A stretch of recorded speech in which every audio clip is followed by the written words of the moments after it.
Welcome to another edition of the Social Proof Podcast, man. It is my job to go find people that are winning as entrepreneurs and bring the stories. And I got to interview them. I got to ask the questions because you too can make money as an entrepreneur. And I'm so pro entrepreneurship. I feel like everyone should be an entrepreneur. I know it's very controversial, but I think everybody should be an entrepreneur.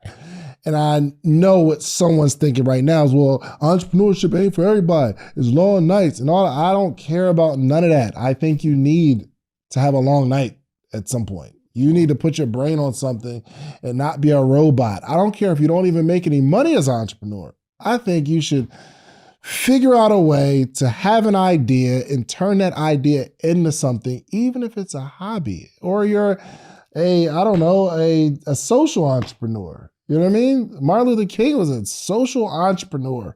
He went out, had an idea, and said, I'm going to go build the thing that I see in my head. And today is no different. We have a young man here who has a very interesting story about the Social Proof Podcast. So I just, for my own satisfaction, I'd like to start that story. Dub, what up, man? How you feeling, bro? Man, I'm Pleasure awesome. to be here, man. Like I was telling you before the thing, man, it's full circle, man. Tell me about it. Man, listen, this is definitely the podcast that started everything for me. Wow. Literally started everything. I remember this was 2021, not too long ago. I'm on the forklift listening to the Social Proof Podcast every morning, pulling pallets down, unloading trucks, because whenever I first started, it was something that was ingrained in my brain. You was like, you cannot get rich by working a job. That's a fact. And I used to be at work hearing this, but I was scared to take that leap of faith. So with you and the gems that you were giving, without even really knowing who I was at the time, just propelling me to go forward and giving me that push and motivation, bro. Like I say, I got to salute you for that and the Social Proof Podcast. For sure. Thank you, man. Thank you. And I got to edit it because I found out that you can get rich working a job, but you got to be like the CEO of Pepsi or something. You know what I mean? or you have to work the job and take the money and put it into something that's going to allow you to be rich. But for the most part, man, it's very, very difficult when someone else dictates what you do and how much you make. Absolutely. You know what I mean? And I feel comfortable talking about it. Like even in front of Kay. Kay is my assistant. And I'd be pushing her all the time. Do something. Something. Even if it doesn't work out, I think for your character.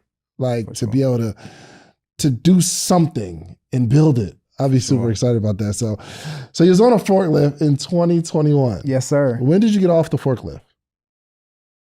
July 2021. So May of 2021, that's whenever I first invested into entrepreneurship, man, the scariest thing that I ever did. What was the business?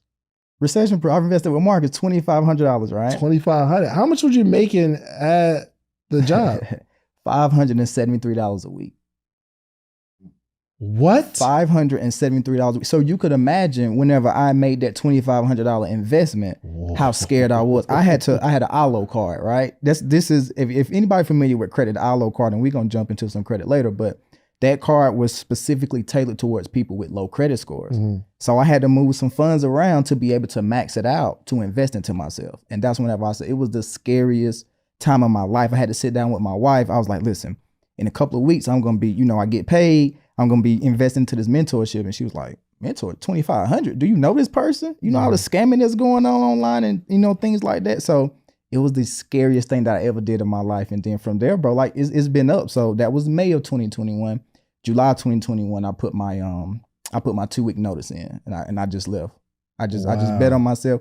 Of course, from the information that was provided in mentorship, the community, and everything else just took off from there, man. Man, so as I'm listening to the story, you didn't even invest $2,500. You invested 5 weeks of your life. Exactly. Bro. You had to work 5 weeks. Exactly. To invest in some mentorship. Scariest thing I ever did in my life.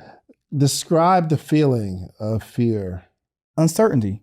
Marcus would tell you, like I was in his DMs. Like, bro, what all comes with this? Like, are we going to get this? Are we going to get that? Just asking them, you know how it is, man. People, whenever you make that first investment into yourself, I've seen it online before, like as African Americans, we have the dope dealers mentality. I wanted to know, like, how fast can I make this money back? Yeah. I'm giving you $2,500. Sure. Like, bro, how fast can I get it back? So uncertain, scared, nervous. But in every entrepreneur's life, you got to go through that. Yeah. So in 2 months from that decision, in 2 months you left your job. But why did you leave the job? So I had been in the community just providing value. Mm-hmm. Liquidation of credit cards is the term manufactured spending. So I was the one in the group that was giving people the game on manufactured spending, how to. But you didn't know any of this before the mentorship. I did not know any of this. But it was a lock-in period that I think everybody should go through to where I was big on parlay cards, big into sports gambling, all of these things, but you like $50, $60 a week. That adds up when you're only making $500. So I just went cold turkey and just left all of that alone. And I was like, you know what? I'm invested into growing myself. And then really the main thing that made me really want to leave the job is that I had my second son that was born. And I just having to leave out of the house every day. And like, bro, my wife is at home because of course it's doing right after COVID. Yeah. And I couldn't leave my king at home every day like that. So I just waking up and going to work for somebody for minimum wage, I might as well call it, and seeing his face every morning whenever I had to leave, putting him in the hands of my mother, his grandmother, etc. I was like, man, I have to take full responsibility of my responsibilities. Oh my gosh, bro. And typically having a child isn't typically the reason to leave a job.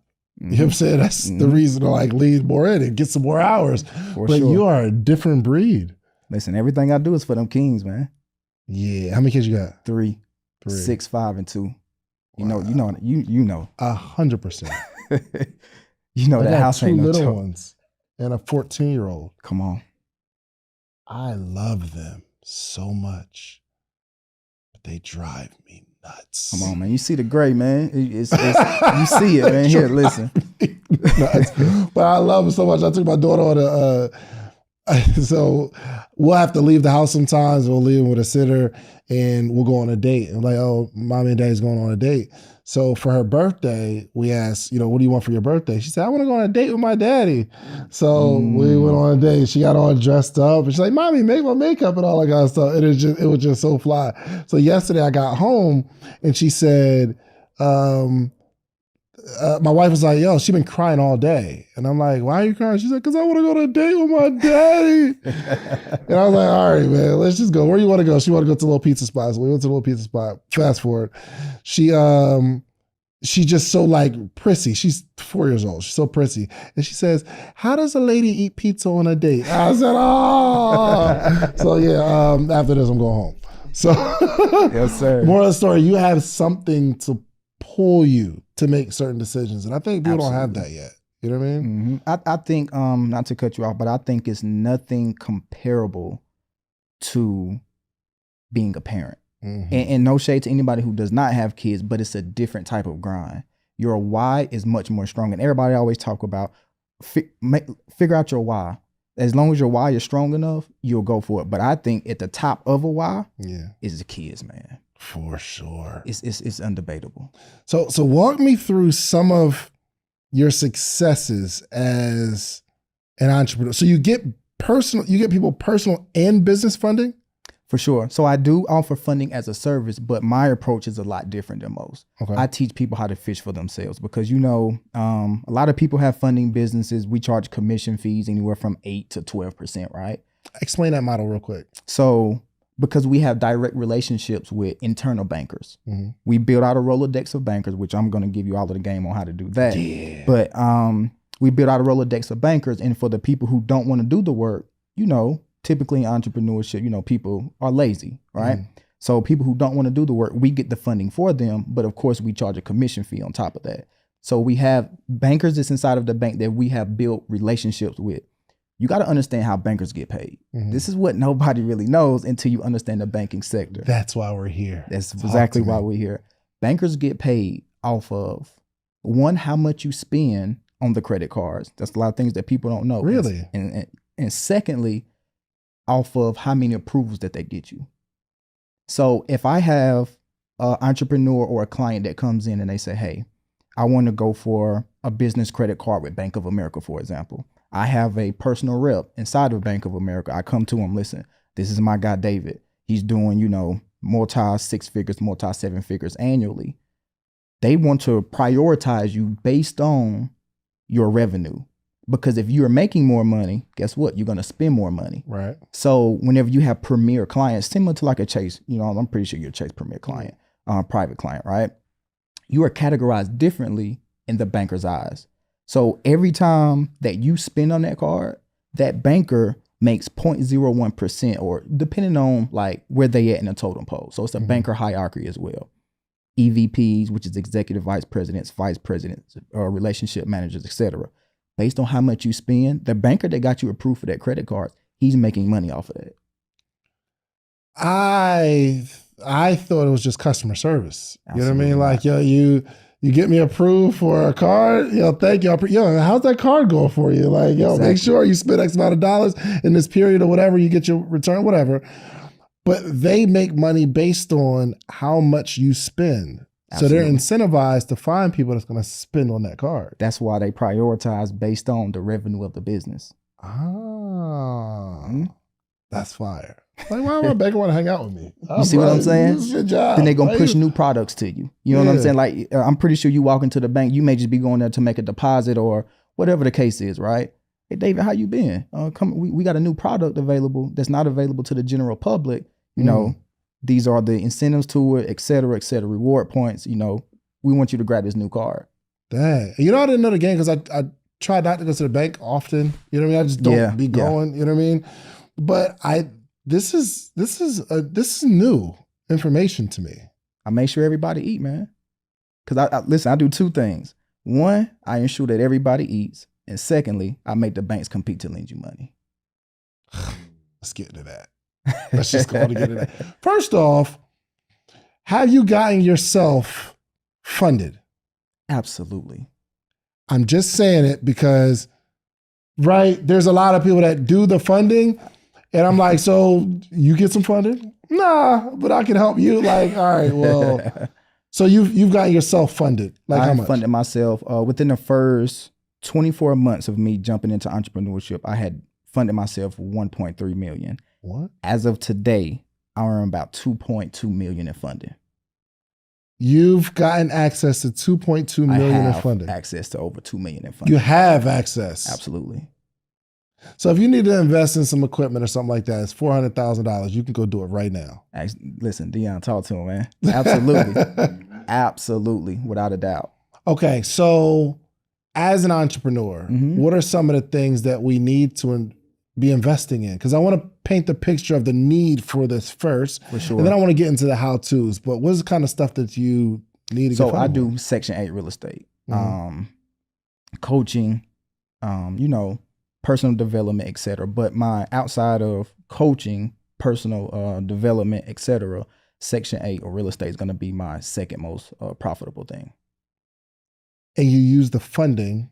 Yes, for sure. So we go and get, the name of the game is business credit, right? Yeah. So I always teach my mentees, other people that come across me on social media platforms too, we always want to structure our personal profile, which is very important. It's one thing to have an 800 plus credit score, but you must structure that profile to be able to maximize the funding.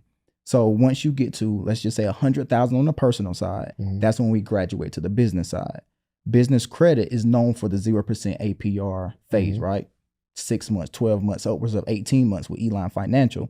So we get that money and then we go, and of course, we can't give financial advice, but my particular investment tool is Section 8 real estate. Okay, so first you help people. Okay, first you help them focus on the personal business, the personal credit side. For sure. Everything is based upon your personal profile. I've got a 450 credit score. Come on, man. I come to you and I say, like, how can you help me? I can't do nothing for you, man. You can't do nothing for me. I can't do nothing for you. But listen, if you get to around that 650 range, we can push you to some alternative lending because check this out. Some institutions, with you, I'm pretty sure you're well over 800 credit score. If you go into certain institutions, they don't want to have anything to do with you.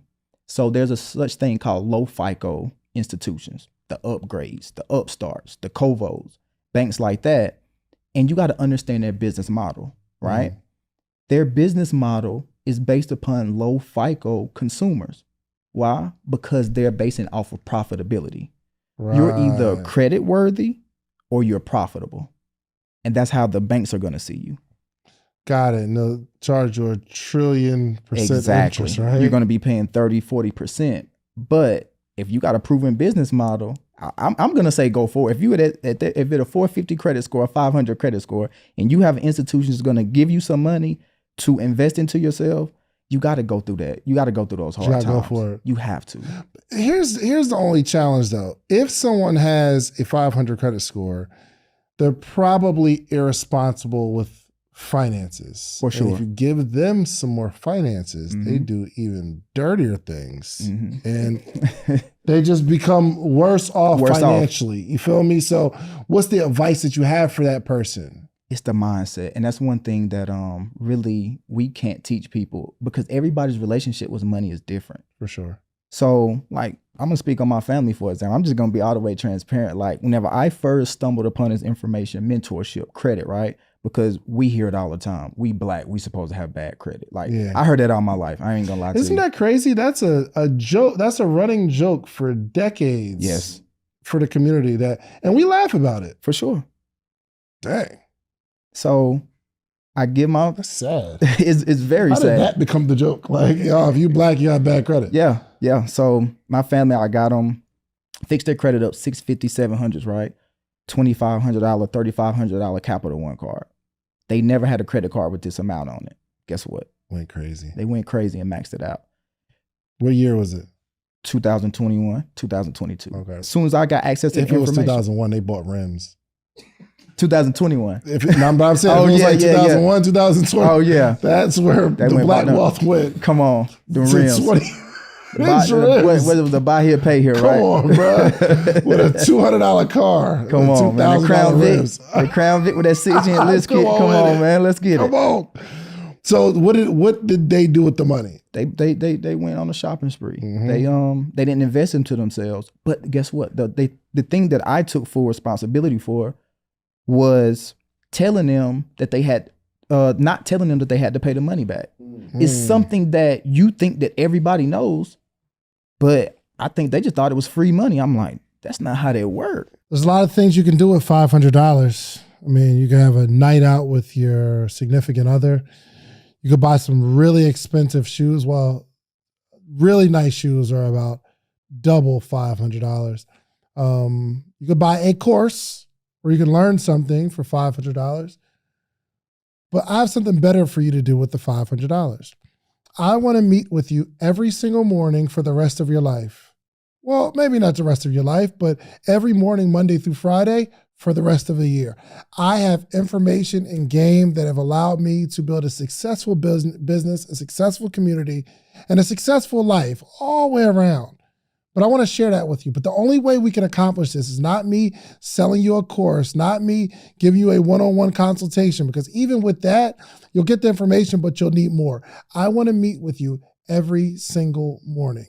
Now, would I meet with someone every morning for $500 for a year? And the answer is yes. Actually, we've been doing this thing since 2017. We have what's called the morning meetup. Every single month, we have a theme, whether it's social media, whether it's motivation, whether it's strategy, whatever it is, we have a theme for the month. And every morning in that month, we have a conversation around that topic. And I am giving a wealth of knowledge, not only myself, but a lot of friends, a lot of people that you see on this podcast, they join every single week. So you need a community of people that you can grow with, and you need a coach. I'm your coach. The Morning Meetup is your community. Go to themorningmeetup.com. It's $499, and I will meet you every single morning for an entire year. Give it a shot. Unbelievable. So you were in the space of helping people with their credit. Absolutely. You're not on that anymore right now. No, so you're looking for the person that has the credit and I already have somewhat of an understanding of how credit works, built out profile, etc. Gotcha. Minimum credit score that you work with today? 680. 680. So if you got a 680 and you have aspirations to go business credit. Okay. But okay, somebody has a 680 credit score. So you got to fix your credit. Go watch another episode on how to fix your credit and pay your bills, bro. Like, it's crazy. So when someone comes to you, I have a 680 credit score. The first recommendation is to get business credit. Business credit cards? I mean, personal credit cards? So that 680 is weighted upon many things. Okay. A 680 with 15 plus primary accounts is much better than a 750 with 3 primary accounts. No. Absolutely. Because check this out. Look at your credit profile as your college transcript. Mm-hmm. Somebody who went through and took a whole bunch of electives, it's not going to be as much heavily weighted than someone who took AP classes, right? Gotcha. So if I have, AP calculus, AP science, quality accounts on my profile, right? Or quality classes on my transcript, you're more prone to lend me money because the difficulty of the accounts. Mm-hmm. So I look at the credit report as the transcript. Got it. Do you get stuff in your personal name these days? Oh yeah, for sure. Yeah. Bro, that's where I messed up, bro.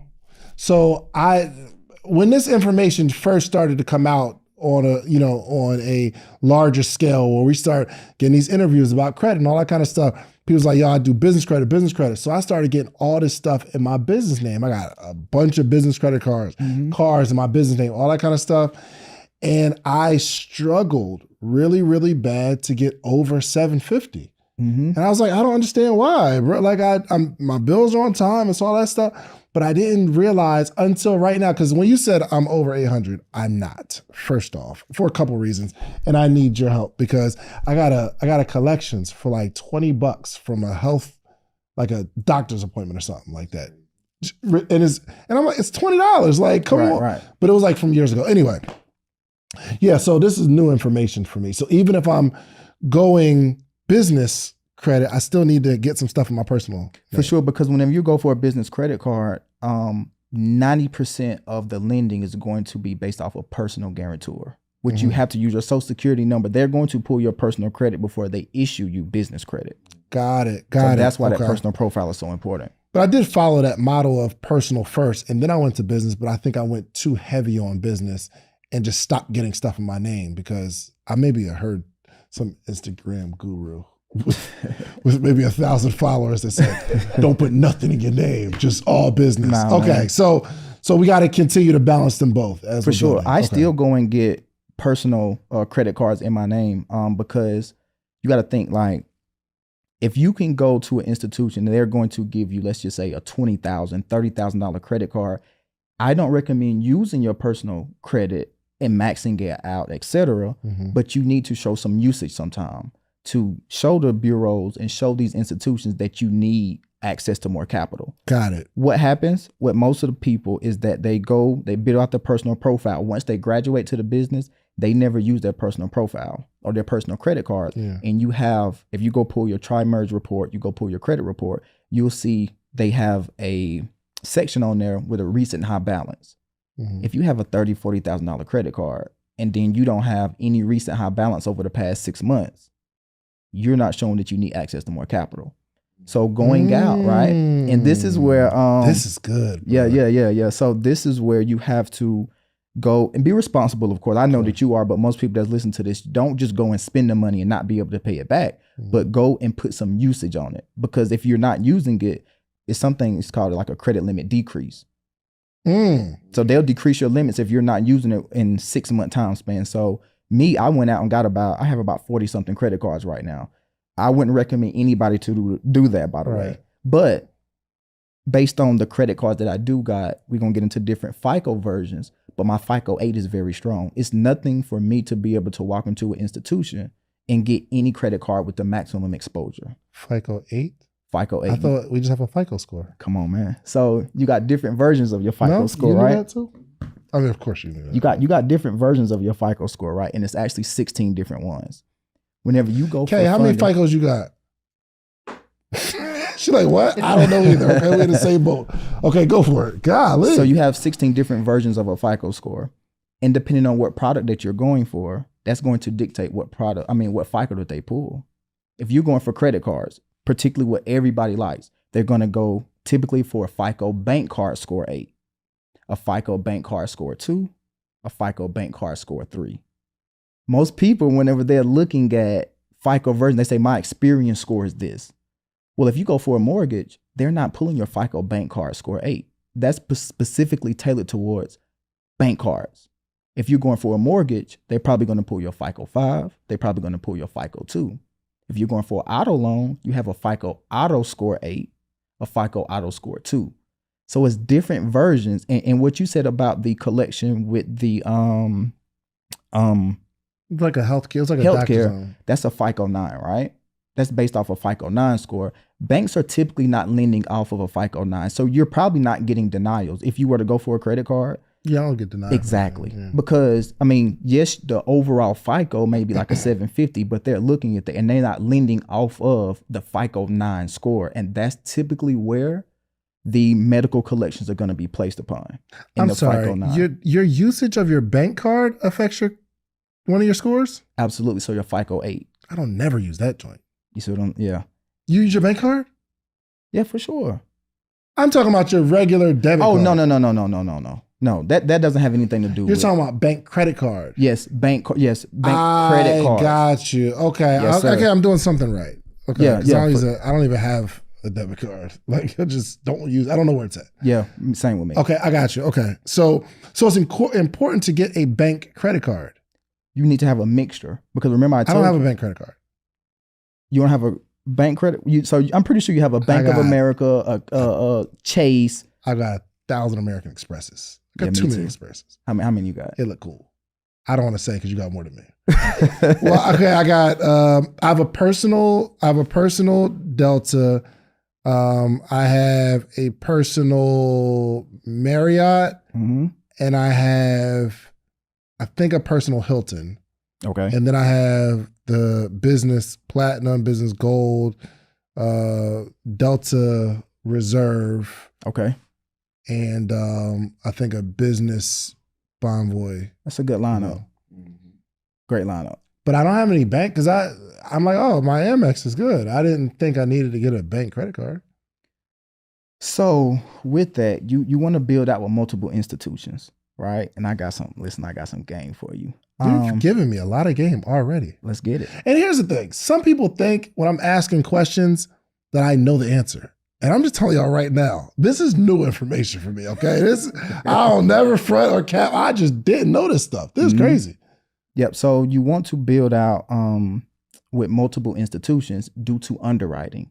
Okay. So because you have a great relationship with American Express, they'll probably give you anything, right? But if you go to Bank of America, Chase, Truist, right? They also do their own in-house underwriting. So this is what a lot of people skip over whenever they're going for funding, is that they don't understand who the underwriter is. So whenever you say that you don't have a bank credit card, like you're good. American Express is a bank, by the way. They do have checking accounts, etc. But you want to build out with multiple institutions because whenever a new product come out, you want to be in the know of it. When Wells Fargo dropped the Signify card, maybe a little bit over a year ago, whenever a bank release new products, that's when the getting is good, right? So they want to push out higher approvals, higher applications for more people to come and join due to the incentivization of the bankers. So whenever they release new products, you want to be, like I say, in the know of this. So building out with multiple banks and understanding who the underwriter is going to be very important. So I recommend you go, whoever you had the longest lasting relationship with, go and get you a credit card with them, man. So if let's just say I bank with Bank of America, I should get a Bank of America credit card. And that decision of me using it will affect me trying to go get a house or a car? It's going to help. And if you're going through Bank of America for that approval, absolutely. So, okay, so they're saying, oh, this person has a bank account with us. They have a bank credit card. Staying power. So they wrap me up in their ecosystem. Absolutely. Say, okay, yeah, we will give this, we'll approve this person for a house. It's easier to get a car, things of that nature. And the thing about, so you said you went with American Express on it. They only have 2 credit cards with 0% APR. With business credit, we want to leverage that 0% APR as long as possible. So we're going to jump into some application rules. Okay. You go to American Express, the Blue Business Plus and Blue Business Cash. Those are the only 2 credit cards that are going to give you 0% on the business side. Oh, I just got the cool ones. You got to go, look, check this out. The platinum? bow, go crazy. Come you know on, what I'm saying? Yeah, I got the cool ones. So you got those, but you got to pay it off every month. Mm-hmm. Whenever you jump into entrepreneurship, I hate to say it, but it's the truth. You will have more failed investments than you do successful investments in entrepreneurship. I think that's the case for everybody that's an entrepreneur. So what happens is you need that 0% APR to be as long as possible. American Express, if you start on that personal side, you started there, right? I started personal, yes. So every other application and every other approval that came after that, they didn't pull your credit, right? I don't know. They soft pull, but they didn't issue you a hard pull. Okay. I wouldn't even know. I just waited for that email. Got you. So he said I waited for the email. Congratulatory, Joy. Let me just scroll down to see the limit. So whenever you have the credit cards and charge cards are completely different. So the platinum, the gold, those are charge cards. Yeah.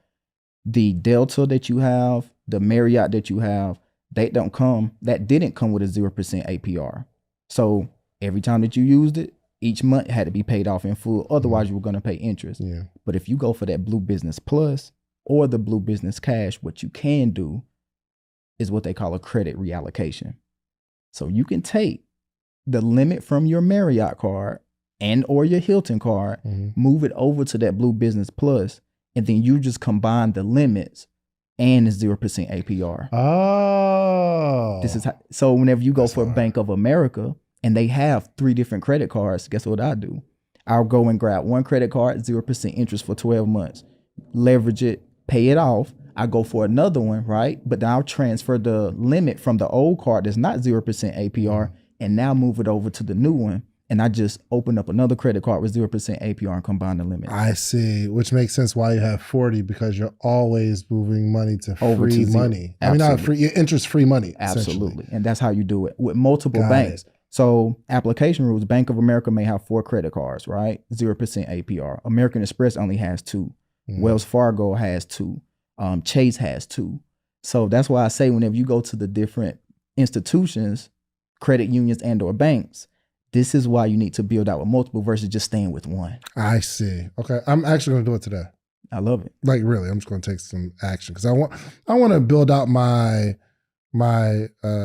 portfolio. I just want to be right in all these areas. And there's so many things that you need to do, right? But what you're saying is a really, really good start. So I do want to jump into the business funding side because I don't completely understand that.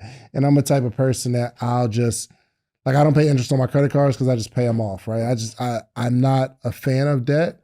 Now, in my house, I still have a mortgage, but like when I buy real estate, my objective is to just pay it off. You know what I mean? But go ahead, bro. So you're about to say something. Yeah. So listen, why are you in a rush? Just because you don't like the debt, that's the reason why you're in a rush to pay it off. And I know you have the capital, but is that because you don't like to see that balance up there?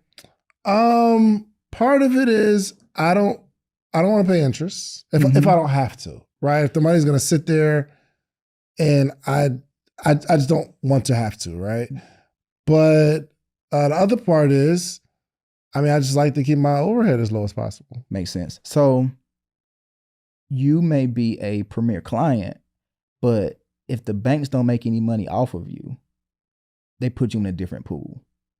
I was going to ask you that because I pay all my credit cards off. They don't get a dime of interest. You see what I'm saying? So you're not really you're credit worthy, but you're not within that profitable section of how the banks see you.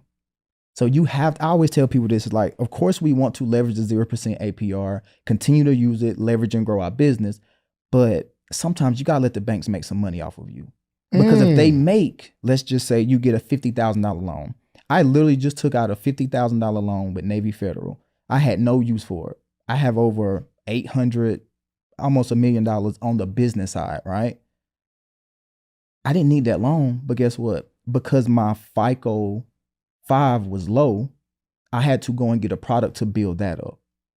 So I'm 800 across the board with my FICO bank card score 8. All of the, for credit cards, loans, etc. But when I needed that particular loan or that particular product type on my profile to build it up more. So you got to diversify. But in loans, as you already know, like some loans may have a prepayment early period, right? Like if you pay it off early, they're going to charge you. But you got to allow them to make a couple of $1,000s off of you for them to incentivize you more. Because if they make $2,500 off of you and they just gave you $50,000, well, let's give Dave $100,000. We'll make an addition. So you got to know how to play the game. Philosophy. Never. You be letting the interest pile a little bit. And you just, dang. So everybody, you do that too? Why you ain't tell me? And the interest is not really that, because it's an APR. Everybody get caught up. Oh, I'm paying 17% interest on this. No, you're paying 17% APR. So if you break it down, that's about 1.2% a month. I see. So the APR is how much you would pay. Let's say let's say you had $1,000, you'll pay $170 throughout the year. But that 1 month would be the 170 divided by 12. Exactly. I see. So allow them to make a little bit of money off of you. Amex too? Yeah. I don't get none of my bread. Yeah. You gotta. I'm like, I don't want the balance to roll over and pay interest, but you got the Plum card, Dave? You got the Plum card? I have the Plum card. No, That's 0% interest as long as you pay it off in 60 days. Go ahead and it's a charge card.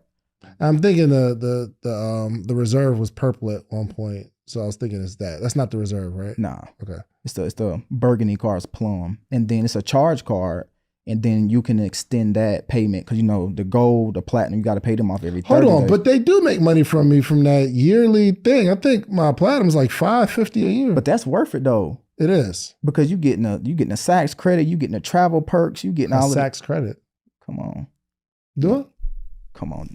You don't be using your Saks. Your wife used it for Bruh, sure. No, she didn't know either. I'm trying to figure out. That Saks credit for sure. Hold on, I get a credit for like Saks. You get $100. You get $100 a year. Really? Does it compound? So what you? Or I've been losing it. You trying to get me into my bag here, but so what you can do is, oh man, they're gonna cancel after this. But what you can do is you can go and buy gift cards, right? Depending on how many platinum cards you got. So I got 3 of them. Be careful, okay? When you start talking about the gift card play, no, we ain't gonna do that. So what you do is you take the we take the Saks credit and then we'll go into the store and then we'll buy a gift card, right? And then we'll get the money back and then we stack it up that way. Because you only get $100 a year. You can buy a pair of socks or something out of Saks for $100. Gotcha. Hold on. Can I see? Okay, this isn't about this. After this, just show me where it's at. I got you. I get $100 a year for Saks Fit? $50 every 6 months. And that's per platinum card that you got. You got more than one, right? No, I only have the platinum and I have the gold and then the Delta Reserve. Which platinum? You got the vanilla platinum, the business platinum, or business platinum. A business platinum. Okay. We got to get you that charge swap, bro. We're gonna give you some game after the podcast on that. I'm about to be lit. All right. Okay. So let the companies make some money off of me. For sure. Got it. So what about the process of going for business funding? And what's the difference between business funding, a line of credit, a credit card? I kind of understand it, but I'd rather you break those down. Business credit cards is going to be easier than a business line of credit. Everything is based off of documentation. Okay. Right? Easier to get because of a higher interest rate? That too. Okay. So they charge you way more on a credit card than they would you on a line of credit. Right. Okay. Right? And then once again, whenever you're asking for a line of credit, they are essentially dropping the money into your account, a checking account, then you can transfer it, do whatever you want to do with it. So that may require more documentation. Okay. Business credit cards are going to be personal credit cards, business credit cards across the board. They're going to be by far the easiest product that you can ever get from an institution. Is that what you recommend for people? Business starting credit out. Cards? And then, but the reason why is because you have a 0% APR phase. Gotcha. You got time to make some moves and get on your feet. Yeah. Okay. So after we got the business credit cards, all that, what's your next phase of getting people business funding? The structure card. This is what we're going to get good at. A structure card? A structure card. Isn't that a credit card though? No. So it is a credit card, but if you go out and you get your first $50,000 credit card, most people are going to be ready to invest right away, right? Mm-hmm. We said earlier that majority of the time, whenever you're in entrepreneurship, what happens is you have more failed investments than successful. For sure. If you go out and invest that full $50,000 and the investment don't go your way, now guess what happens? That debt is piling up on you. You can't pay the card back. Now you're in financial trouble. Mm-hmm. So what I recommend people do is have that first card that you get as a structure card. We're going to go and structure future relationships. Is that the name of a card, or you're classifying that I'm as classifying something? as Okay, that. got you. So we go to the top of I would say the diagram would be like Elan Financial. The reason why we go for Elan Financial is because they have 0% interest for 18 months. Does that have anything to do with Elon Musk?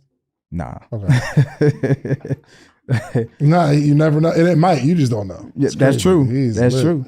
But so Elan Financial is going to give you the longest 0% APR.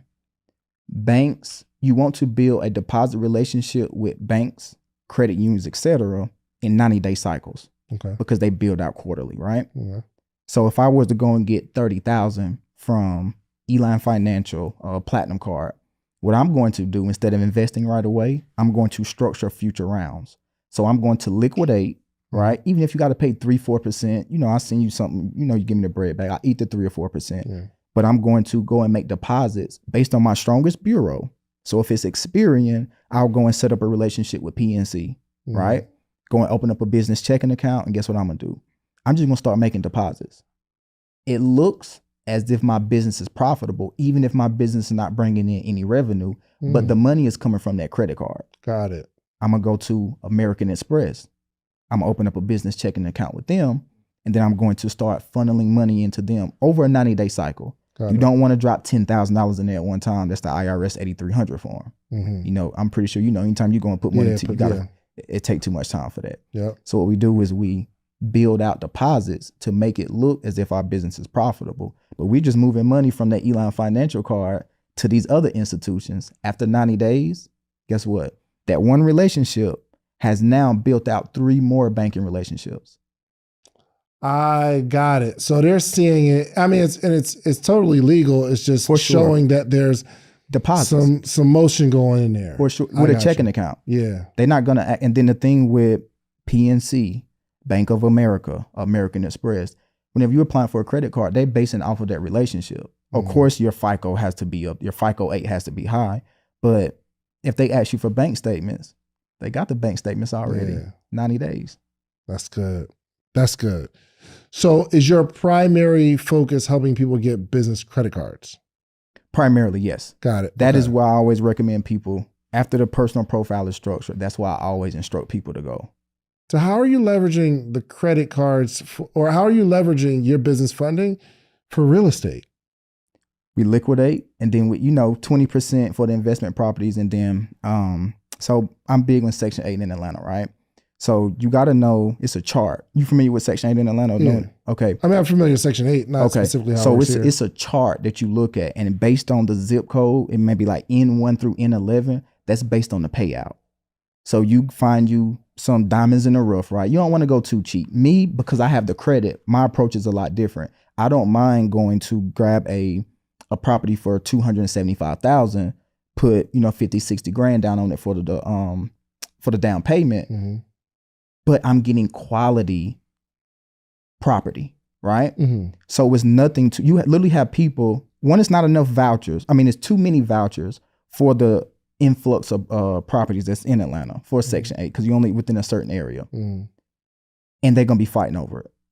Yeah. If you ask, my wife has a good relationship with the people that the inspectors and everything. They always love when the Washingtons come across, because they know that why everybody else is going for 100,000, you got to rehab it. Bro, I got 3 kids. I don't have time to be going back and forth to Atlanta and doing all of that. I'd rather just pay the money up front because I have the business credit at 0%. And then we put people in those properties with the vouchers. So that's how I'm using it. Okay.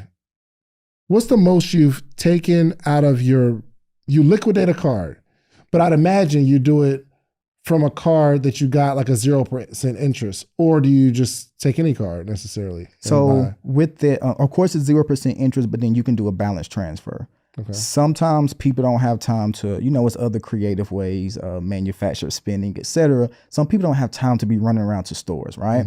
So you take that 3% on the balance transfer, and then you can have an overpayment on a credit card. So let's say this, I have an Elan Financial card, $30,000. I have American Express card, and I have $1,000 balance on it. I can get a check from Elan Financial to pay American Express. Mm-hmm. Once they pay American Express, I have a negative balance. You have a negative balance. So if I have a $1,000 balance and then I paid them $30,000, my balance is now negative 29,000. Yep. And then American Express can now send you a check in the mail. Now it's liquidated. That's one way to do it. Is that legal? For sure. Okay. So it's an overpayment check. So I have $30,000 on a credit card. Mm-hmm. And what you're saying is you liquidate the $30,000. So now you owe $30,000 on that credit. You owe $30,000 on that 0% interest credit Do you card. liquidate it, take the cash and put it in, or there's like just a transfer between cards? No, they're going to send a check to American Express and that balance is going to be negative. And then American Express or whatever institution that you choose is now going to send you a live check in the mail. Or if you have a regular checking high of an account, amount, they'll shoot you a check? Yes. And then they can either deposit into the checking account that's associated with the payment to that account, or they'll send you a live check in the mail. That's one way of doing it. We're not going to get into the manufacturer spending and everything, but because it's other ways to do it too. Yeah. So, but we'll take that cat. Let's say in that example, we take the check and we cash a check, and then you put that, let's say 29,000 on a property, which covers the 20% of 20% or whatever. Yep. Got it. That's one way of doing it. And is the goal to pay off that 29,000 over a year, or you just kind of just take whatever? So with Elan Financial, you can literally go and it's underwriting rules. Elan Financial is an underwriter. You familiar with underwriters, right? Yes. Okay. Yes. So Elan Financial is the underwriter for over 1,300 banks and credit unions. Oh wow. Yep. You got. But they have their own bank. No. Elan Financial is an underwriter. But how do you go to Elan Financial to get money? Oh, you go to Elan Financial and they are pulling from other places. I go to Renaissance Bank. I go to Coosa Valley Credit Union. I go to US Bank, right? And I apply for a credit card for them. Elan Financial is the underwriter. I see. Okay. If you go grab the Built card, Wells Fargo is the underwriter. So you got the Built card, but you actually are building with Wells Fargo. Got it. Okay. Dang, this is good. I make the banks compete to lend you money, man. Dang, this is good. And people need funding. You know what I mean? Like some of us have a really good idea and we're going to be financially responsible with the money. But man, what I wouldn't do to get an extra $10,000. I was about to sell half of my t-shirt company for, I think the guy was going to give me $20,000. And we was like moving, we was rocking. And the guy just never gave me the money. Then somebody came across in my life. His name was Robert Gould. And Robert, he was like, bruh, you don't need to borrow no money. Just get a credit card. I'm like, well, how do you get a credit card? He said, fix your credit. How do you fix your credit? Just take me through this process, right? And a couple months later, I got approved for a $20,000 American Express card. Life-changing. Believe it or not, and this is like really, I was just thinking, man, they don't give American Express cards to black people. I really thought that, bro. Like I was just so impressed with Amex card, or you got to be a rapper at least, right? And I didn't realize that was the thing that helped me have enough money to really go have my ideas flourish. And then, the rest was just up from here. Seed money. So, exactly. Man, this is awesome, bro. So do you teach people how to do what you do for other people? Absolutely, man. And that's my thing that I love to do the most. One thing, literally anybody that knows me, they'll say, listen, man, Doug, one thing he gonna do is teach. I'm not a motivational speaker. I'm not a good salesman. What I do is I lead with information. And I'm a big reader, right? We're on a 100-book challenge this year. I'm gonna try to come up close to it as much as I can. I haven't been able to crack it yet, but this year gonna be that year. How you read 100 books in a year? I'm just locked in, man. You got to read at least 150 pages a day. And with the 3 Kings that I got at nighttime, we all got to read 100 to 150 pages a day? Got to, man. Got to. Audio or reading? I do both. So I do a mixture of audio. I have some Audible. I actually was listening to Super Communicators on the way over here. Great book, by the way. But then certain books, man, I'm old school, man. I'm an 80s baby, man. So I like to turn them pages. I got to smell that book, man. That's just me. How fast do you read? I couldn't tell you how fast I read. I mean, bro. but is it like a page to one of them like a Jim Quick? It's like a scan. Okay, got you. Going through there, boom, boom, boom. You know, you're gonna pick up what you need off of it. It's not about understanding every word and comprehending every word because it's way too much information. Yeah. But if you can take at least half of the page and have a summary of that, you good to go. And it's therapeutic for me, man. Yeah. Listen, I got the 3 boys running around the house. Everybody, let's go get a book.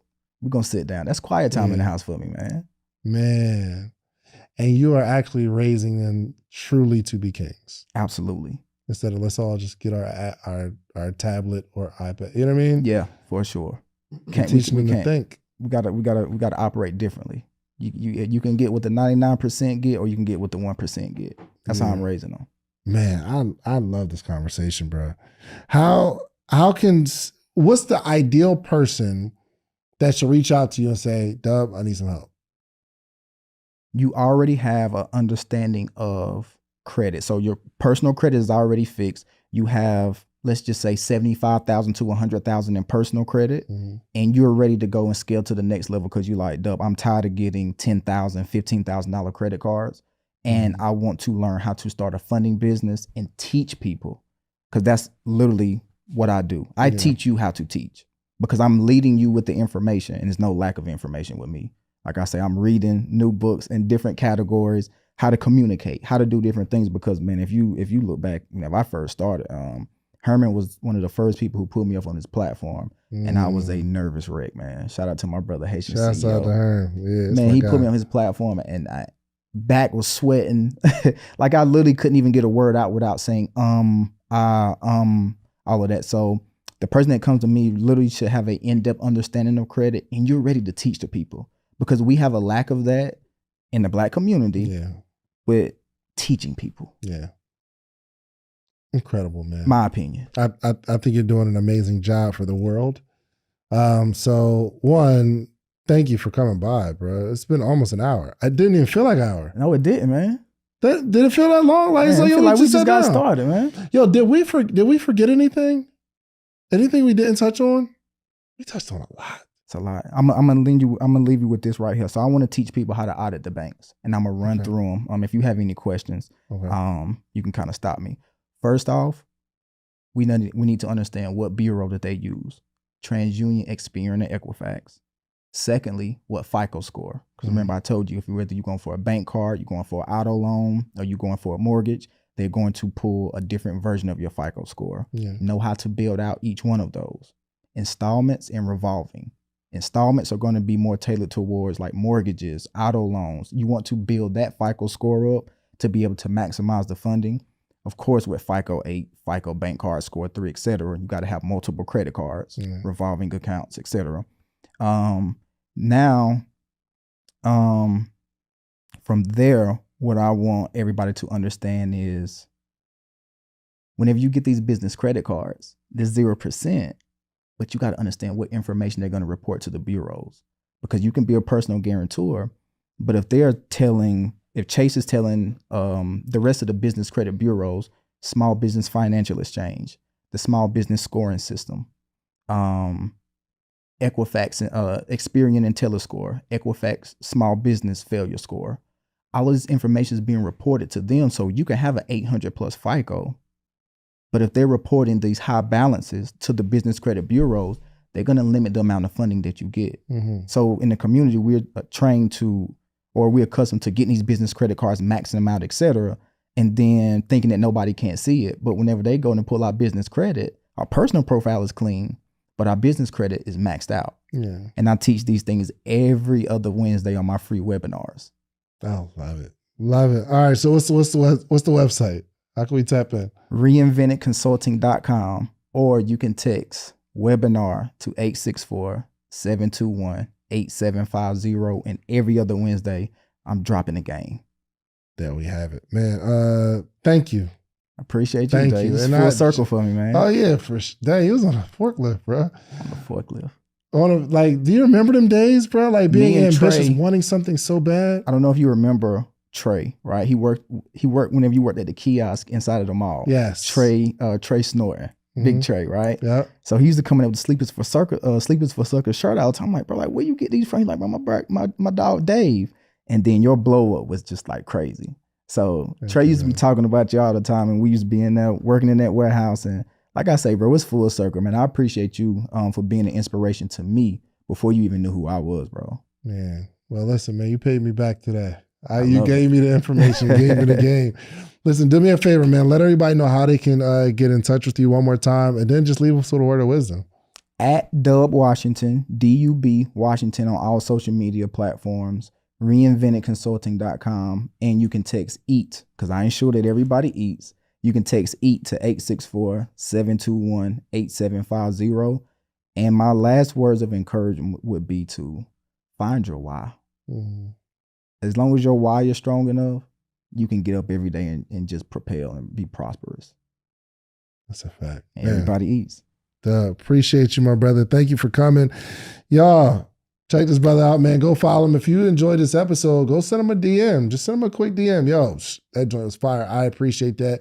I'm just starting a conversation. Even if he doesn't reply back, just give your own appreciation, man, because he may see it, and I think it's important when someone gives you something, you give them something back. You know what I mean? Sure. And a thank you goes a long way. So absolutely, make sure you reach out to my brother, and also do yourself a favor and go get you some social proof, man. That idea that's in your head, go build it really, really big. But after you become successful, go back to your community and teach your community how you did what you did. It's the only way our community grows. We are out. Peace. You just watched this whole episode. If you like this episode, watch this one right here. Click right here. You're going to like this one if you like the one you just watched. Check it out.